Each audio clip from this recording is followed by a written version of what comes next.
Hello friend, welcome to SR competition zone. मैं अरशद अयूब एक बार फिर से स्वागत करता हूं अपने इस चैनल पे। फ्रेंड्स, आज हम लोग देखने वाले हैं त्रिकोणमिति चैप्टर से प्रश्नावली 8.1 का क्वेश्चन नंबर 6 से आज स्टार्ट करने जा रहा हूं। ठीक है, इसके पहले क्वेश्चन नंबर 5 तक हम लोग कर चुके हैं, जो कि 2 वीडियो के माध्यम से मैं आप तक पहुंचा चुका हूं। डिस्क्रिप्शन में आपको उसका लिंक मिल जाएगा, तो जो लोग शुरू से ये त्रिकोणमिति का वीडियो नहीं देख रहे हैं वो ज़रूर देख लें, ताकि आपको और भी अच्छे से समझ में आए। ठीक है, चलिए स्टार्ट करते हैं हम लोग। अगर सेशन अच्छा लगे तो लाइक ज़रूर करें, अपने फ्रेंड सर्कल को ज़रूर शेयर करें। ठीक है, आइए देखते हैं क्या कह रहा है क्वेश्चन नंबर 6। कहा जा रहा है यदि कोण ए और कोण बी न्यून कोण है। न्यून कोण का मतलब होता है जो 90 डिग्री से छोटा हो। ठीक है, जहां कॉस ए बराबर कॉस बी, कॉस ए बराबर कॉस बी, तो दिखाइए कि कोण ए बराबर भी क्या है, कोण बी है। ये आपको सिद्ध करना है। ठीक है, बहुत ही सिंपल है। सबसे पहले स्टार्ट करते हैं यहां से हम लोग कि कॉस ए बराबर कॉस बी से। कॉस ए बराबर कॉस बी, एक काम करते हैं, एक फिगर भी ड्रॉ कर ही लेते हैं। ये एक समकोण त्रिभुज हमने बनाया है। आपको पता है ये 90 डिग्री का कोण होता है। अच्छा, इसके अलावा कोण ए और कोण बी न्यून कोण है। एक 90 होता है, तो एक समकोण त्रिभुज में बाकी जो बच गया है वो आपका वो न्यून कोण ही होता है। यानी ए और बी को न्यून कोण मानना है, यानी एक तरफ हम ए लिख देंगे और एक तरफ बी लिख देंगे। बाकी इसको आप कुछ भी मान ले, सी मान लेते हैं फिलहाल। ठीक है, तो ए और बी आपका न्यून कोण हो गया। ठीक है, इसके अलावा क्या कह रहा है कि कॉस ए बराबर कॉस बी, यानी यहां पे कॉस ए ये वाला, ठीक है, कॉस ए बराबर कॉस बी। आप सभी को पता है, एक बार मैं फॉर्मूला साइड में लिख देता हूं कि कॉस थीटा बराबर होता है आधार बटा कर्ण। आधार बटा कर्ण, ये कॉस का फॉर्मूला होता है। लेकिन हमने ये भी बताया हुआ है पहला वीडियो में, है ना, लेक्चर नंबर 1 में, एक बार फिर से आप लोग जाके देख ले अगर दिमाग से निकल चुका है तो, कि अगर इस वाले एंगल के थ्रू कैलकुलेशन हो रहा है तो इसके सामने वाला आपका लंब होता है और ए से सटा हुआ आधार होता है। ठीक है, और अगर बी के हिसाब से कैलकुलेट कर रहे हैं तो बी के सामने वाला भुजा लंब होगा और बी से लगा हुआ जो भुजा है वो आपका क्या होता है, आधार होता है। कर्ण तो आपका कर्ण ही रहेगा। ठीक है ना, तो यहां पे आपको पता है कि कॉस बराबर क्या होता है, आधार बटा कर्ण। कॉस बराबर होता है आधार बटा कर्ण, तो आधार बटा ये कर्ण हो जाएगा। इसके अलावा यहां पे भी कॉस आया है, यानी कि आधार बटा कर्ण होगा। लेकिन यहां पे आप एक चीज देखिए, नोटिस कीजिए, यहां पे जो कॉस का वैल्यू है, जो कॉस का कैलकुलेशन करना है वो कोण ए के हिसाब से करना है। तो कोण ए के हिसाब से अगर कैलकुलेट करते हैं तो सामने वाला तो लंब हो जाएगा, और आधार किसको कहेंगे, तो आधार कहेंगे एसी को। तो यहां से आपको पता चलेगा कि आधार का वैल्यू क्या है, यहाँ पे एसी है, तो आधार के जगह पे हमने लिखा एसी, और कर्ण तो आपका ए बी ही होगा। कर्ण बराबर क्या हो गया, ए बी। ठीक है, इसके अलावा आधार, यहां पे भी आधार आया, लेकिन बी के हिसाब से अगर कैलकुलेट कर रहे हैं, अगर बी के हिसाब से कैलकुलेट कर रहे हैं तो इसके सामने वाला भुजा लंब हो जाएगा। ठीक है, अगर इसके सामने वाला भुजा लंब हो जाएगा तो इसका मतलब ये वाला आधार होगा। तो बी के केस में आधार का काम कौन करेगा, तो बी सी करेगा। यहां पे बी सी करेगा, और कर्ण तो आपका वही रहेगा, ए बी। कर्ण बराबर क्या है, ए बी। आप सभी को पता है कि इस तरह के समीकरण में अगर नीचे से नीचे को काट सकते हैं, अगर बराबर है तो, और ऊपर वाले को ऊपर वाले से काट सकते हैं। तो दोनों तरफ नीचे ए बी आया है, यानी ए बी से ए बी आपका कट जाएगा। यहां बचेगा आपका क्या, ए सी बराबर बी सी। अब एक कॉन्सेप्ट और, कोई भी समद्विबाहु त्रिभुज का परिमेय क्या कहता है कि अगर एक त्रिभुज है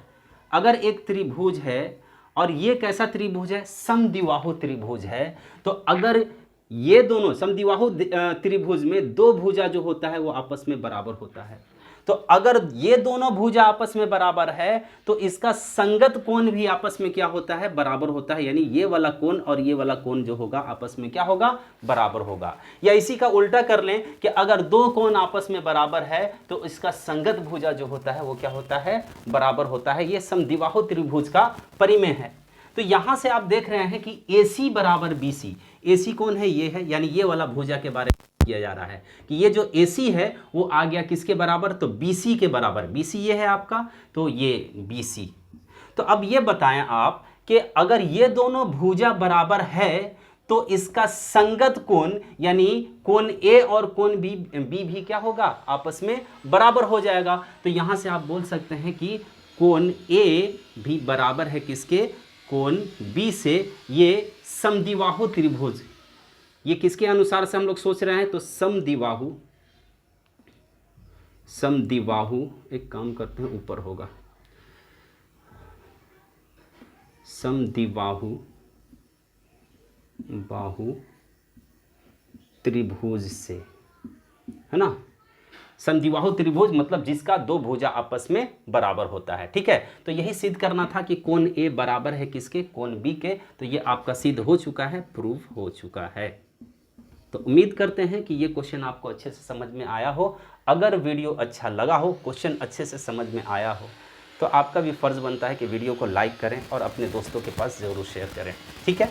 चलिए बढ़ते हैं हम लोग जल्दी से अगले क्वेश्चन की तरफ। तो ये रहा क्वेश्चन नंबर 7।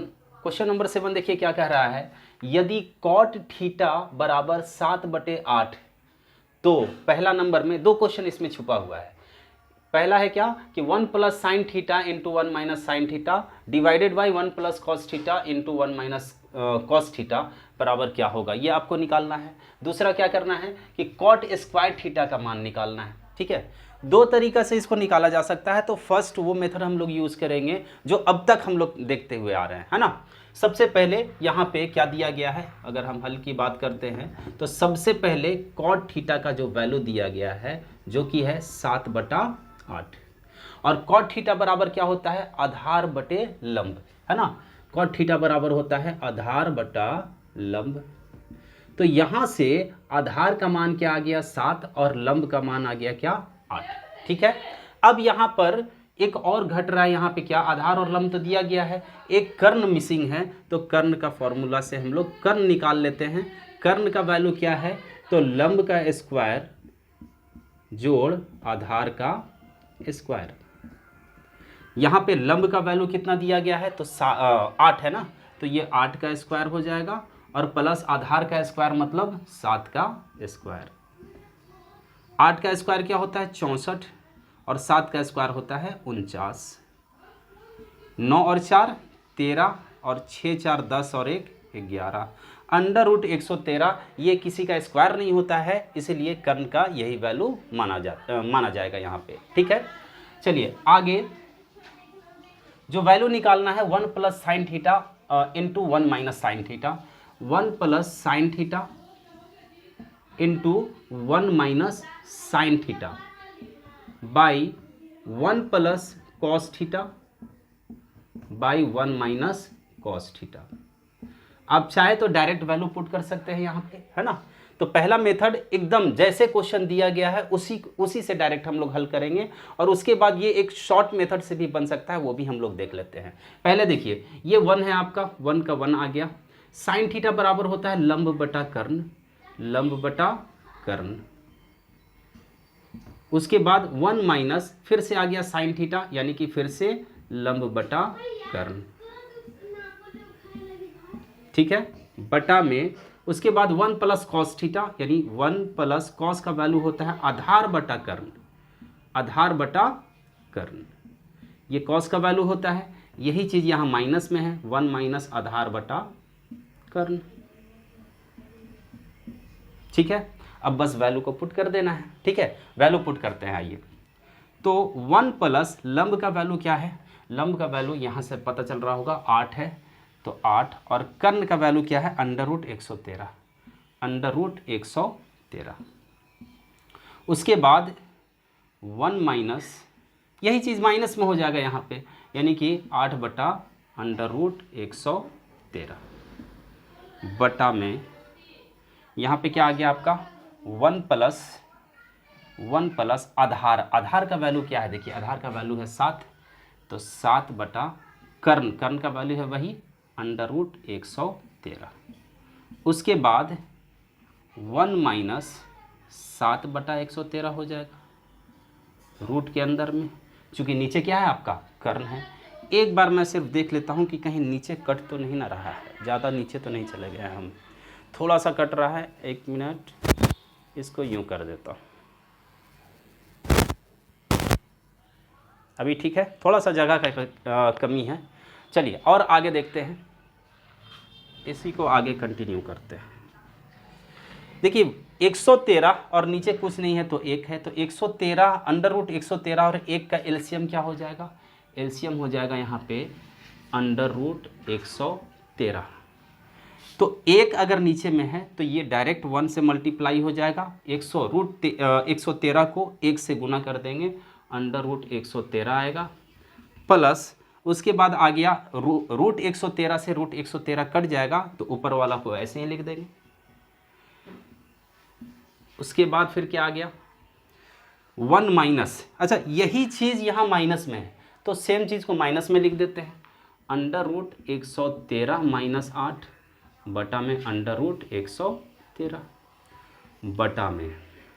अब यहाँ पे भी एलसीएम क्या आएगा आपका, अंडर रूट 113 अंडर रूट 113।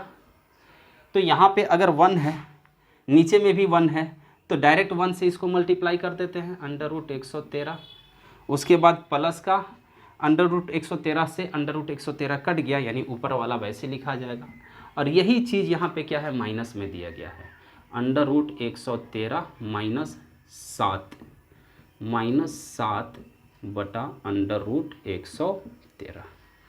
कोई दिक्कत? अगर दिक्कत हो तो कमेंट बॉक्स में ज़रूर लिखेंगे, ठीक है। चलिए अब उसके बाद दोनों को मल्टीप्लाई करना है। देखिए एक फार्मूला होता है कि a प्लस बी, कहाँ लिख दूँ, यहाँ पे लिखता हूँ, a प्लस बी और a माइनस बी, अगर ऐसा कुछ दिखाई दे रहा है तो इसका वैल्यू होता है a square minus B square. ये एक फार्मूला होता है, पता ही होगा आप लोगों को। यहाँ पर देखें सेम नंबर प्लस में है, सेम नंबर माइनस में है, यानी a plus b into a minus b, दोनों को गुना करना है। तो a plus b into a minus b जब भी दिखाई देता है आपको, तो वहाँ पे बस एक बार a का स्क्वायर कर देना है, माइनस b का स्क्वायर कर देना है, यानी यहाँ पे क्या हो जाएगा, अंडर रूट 113 का स्क्वायर, ये a का स्क्वायर हो गया, और माइनस b का स्क्वायर यानी कि माइनस 8 का स्क्वायर बटा में। यहाँ पे भी वही चीज़ है ना, a plus b into a minus b. तो अच्छा नीचे वाला रह गया ना, अंडर रूट 113 को अंडर रूट 113 से गुना करेंगे तो अंडर रूट 113 का स्क्वायर आ जाएगा। अंडर रूट 113 का स्क्वायर मतलब यह है कि अंडर रूट 113 को अगर हम गुना करेंगे अंडर रूट 113 से, तो अंडर रूट 113 का स्क्वायर आ जाएगा, स्क्वायर रूट कट जाएगा तो बाहर क्या निकलेगा, सिर्फ 113, यानी कि इन दोनों को गुना करेंगे तो सिर्फ 113 आएगा, ठीक है, बटा में। यहाँ पे भी a plus b into a minus b का फॉर्मेट दिखाई दे रहा है, यानी कि अंडर रूट 113 का स्क्वायर माइनस 7 का स्क्वायर बटा में 113, ठीक है। कोई दिक्कत? ये रूट 113 गुना होकर के रूट से बाहर निकल गया, है ना। अब देखिए जब भी ऐसा डिवाइड हो, डिवाइड के ऊपर डिवाइड होता है, तो नीचे वाले से नीचे वाले को काट सकते हैं, ठीक है।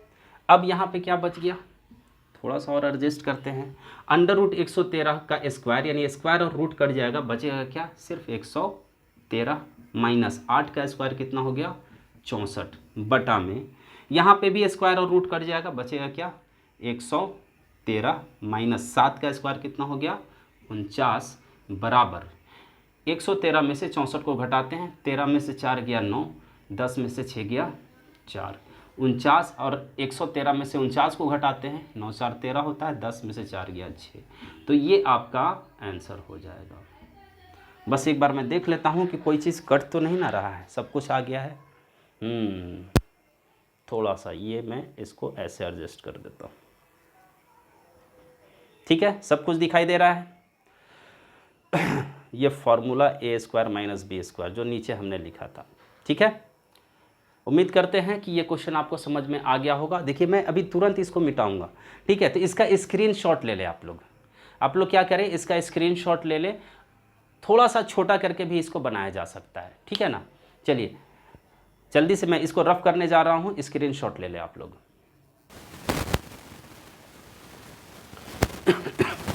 देखिए हमने रफ कर दिया है, ठीक है। क्वेश्चन नंबर 1 बनाना है, यहाँ से हम अभी बना करके दिखाएं आप लोगों को। एक और मेथड यूज़ कर सकते हैं हम लोग। देखिए सबसे पहले यहाँ पे 1 प्लस साइन थीटा हो गया into 1 minus sine theta by 1 plus cos theta into 1 minus cos theta. अभी अभी हमने एक फॉर्मूला के बारे में आपको बताया कि a प्लस बी और a minus B same number plus में और सेम नंबर माइनस में, और दोनों को मल्टीप्लाई किया जाता है तो इसका जो रिजल्ट आता है वो आता है a square minus B square आता है, ठीक है। सेम नंबर प्लस में सेम नंबर माइनस में, यानी a plus b into a minus b, तो a square minus B square हो जाएगा। a स्क्वायर का मतलब क्या हो गया, 1 का स्क्वायर, 1 का स्क्वायर 1 ही रहेगा, और b स्क्वायर का अच्छा माइनस में ना, अच्छा ये बताइए बी स्क्वायर, बी के जगह पे यहाँ क्या दिखाई दे रहा है, साइन, यानी माइनस साइन का square, sine square theta by same यहाँ पर भी 1 प्लस कॉस और 1 माइनस कॉस, यानी a plus b into a minus b, यहाँ पे भी हो जाएगा 1 का स्क्वायर माइनस कॉस का, है ना, कॉस का स्क्वायर, कॉस स्क्वायर थीटा। अब एक फॉर्मूला मैं आपको बता दूं, एक फॉर्मूला होता है, हम लोग अगले एक्सरसाइज में दरअसल ये सब मेथड पढ़ने वाले हैं, ठीक है। कुछ और फॉर्मूला हम लोग देखेंगे, लेकिन यहाँ पे चूंकि यहाँ पे यूज किया जा सकता है इसलिए मैं आपको बता रहा हूँ। देखिए साइन स्क्वायर थीटा यहाँ पे लिख देता हूँ, sign square theta plus cos square theta बराबर होता है 1, ठीक है। तो यहाँ से दो फॉर्मूला निकल के आता है।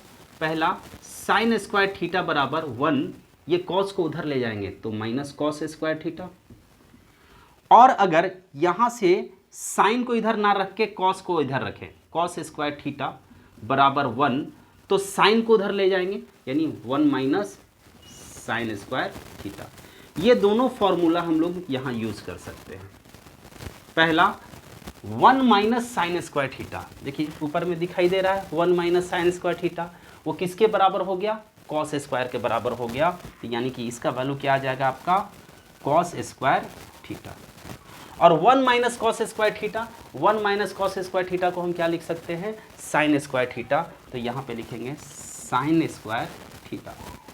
और एक फॉर्मूला और होता है कि sine theta tan theta, tan theta बराबर होता है लंब बटे आधार, तो होता ही है, ये फॉर्मूला हम लोग देखे हुए हैं। एक और फॉर्मूला होता है साइन थीटा बटा कॉस थीटा, यानी जब साइन में कॉस से डिवाइड करते हैं तो वो टेन का वैल्यू आता है। ये भी फॉर्मूला, जो भी फॉर्मूला मैं अभी लिखवा रहा हूँ फिलहाल वो नोट कर लें, आगे फिर से हम लोग लिखेंगे, लेकिन ये नोट करते जाए, याद करना ज़रूरी है इसको, है ना, बार बार लिखने से भी याद होता है। टेन थीटा बराबर होता है साइन बटा कॉस, ठीक है। और कॉट थीटा, आपको पता है कि टेन किसका इन्वर्स होता है, कॉट का इन्वर्स होता है, तो कॉट थीटा बराबर क्या हो जाएगा, कॉट थीटा, कॉट थीटा बराबर हो जाएगा, अगर साइन टेन का वैल्यू साइन बाई कॉस है तो कॉट का वैल्यू हो जाएगा कॉस बाई साइन, यानी कि cos theta by sine theta. तो यहाँ पे भी आपको दिखाई दे रहा है cos theta by sine theta, दोनों स्क्वायर में है, तो cos theta by sine theta बराबर हम क्या लिख सकते हैं, कॉट थीटा लिख सकते हैं। तो इसका वैल्यू क्या आ जाएगा, इसका वैल्यू आपका आ जाएगा कॉट थीटा, लेकिन चूंकि दोनों पे स्क्वायर है यहाँ पे भी क्या लग जाएगा, स्क्वायर लग जाएगा, कॉट स्क्वायर थीटा। अब क्वेश्चन में कॉट थीटा का वैल्यू दिया गया है, कॉट थीटा बराबर क्या होता है, 7/8 होता है, यानी कि 7/8 ये कॉट थीटा का वैल्यू हो गया, और इसका स्क्वायर निकालना है, 7 का स्क्वायर क्या हो जाएगा 49, और 8 का स्क्वायर हो जाएगा 64। तो देखिए कितना शॉर्ट में ये इसका आंसर आ गया आपका, है ना, कितना शॉर्टकट में इसका आंसर आ गया। अब क्वेश्चन नंबर 2 की बात करते हैं। फिलहाल आप इसका स्क्रीनशॉट ले लें, ठीक है, मैं इसको रफ करता हूँ, इसको रफ कर देता हूँ, मैं डस्टर कहाँ गया, इसको रफ कर दे रहा हूँ।